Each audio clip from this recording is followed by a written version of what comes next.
What's going on, YouTube? I am back with another video after taking a few days off. Today we are gonna do the deck discussion on Butterspies. This deck's been out for quite a while now.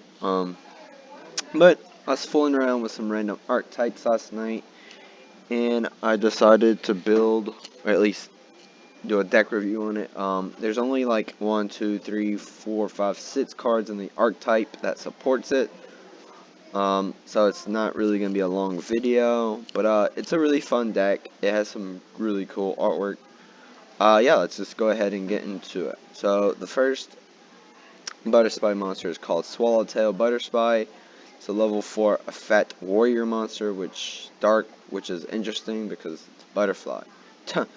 It's 1800 attack, 12 defense. When another monster you control inflicts battle damage to your opponent, target a face-up monster your opponent controls, it loses attack equal to the battle damage inflicted. So the good thing about this is it says another monster, and it just doesn't limit to Butterspies. So that's pretty good. Its second effect is basically Gale the Whirlwind, but slightly worse. It's not really guaranteed to make you lose a certain amount of attack while their monster loses a certain amount of attack, so depends all on the battle damage. It's still a 3-of because there's only 4 monsters in this archetype, so it's definitely a 3-of. It's searchable by Rhoda, and it's 1800, which is pretty decent. It's definitely gonna be one of the cards you're gonna want to play. I mean, you have to with this deck because just look, there's not a lot of space left. The second monster moving on is a light, level 4 insect, 1200 attack, 16 defense. Moonlit Papillon. It's kind of weird. It's the only insect of the whole deck, which is weird because everything else is warrior. But whatever. So anyway, it says when this card is sent from the field to the graveyard, you can special summon one level 4 or lower Butterspy monster from your deck. Now that's pretty good considering it just has sent. It says sent from the field to grave, so it doesn't have to be like destroyed or anything. You can use it as the link material, and it will get it to Fet. Only problem, you have to special summon a Butterspy monster, which there's only 3 Butterspy monsters in this entire archetype, so it's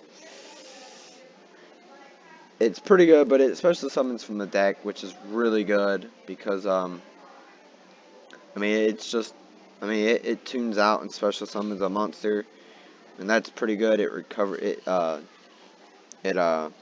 replaces itself basically. Anyway, moving on. Morpho Butterspy. This is like one of the coolest artworks. It's a level 4 Dark Warrior, 12 attack, 16 defense.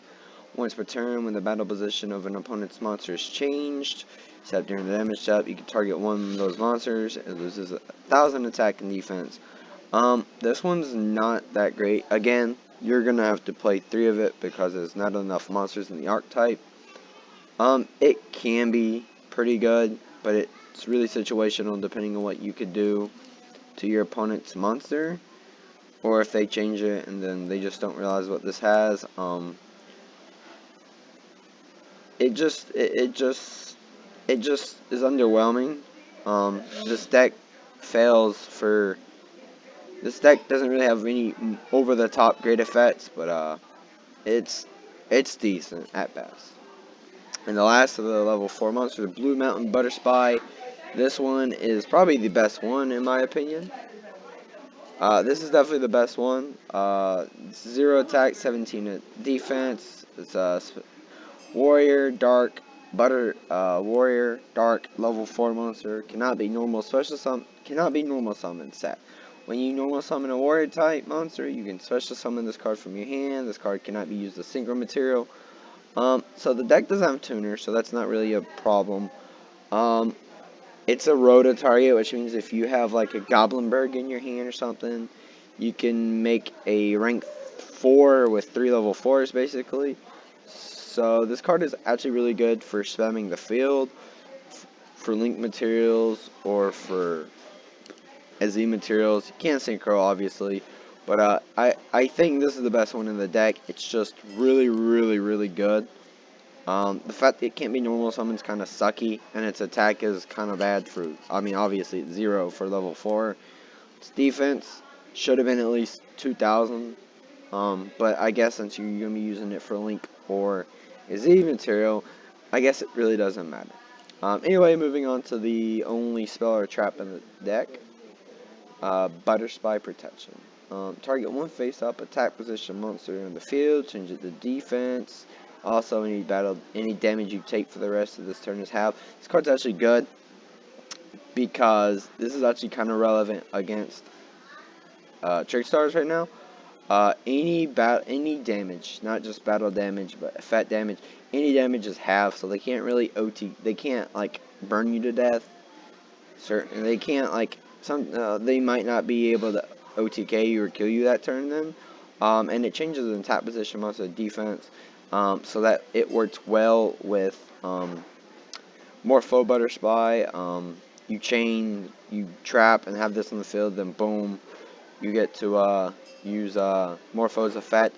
It has synergy with that, but other than that, I feel like this deck needs a little bit more support. Like maybe a few maybe like 1 or 2 more traps and a spell or 2, and maybe a monster.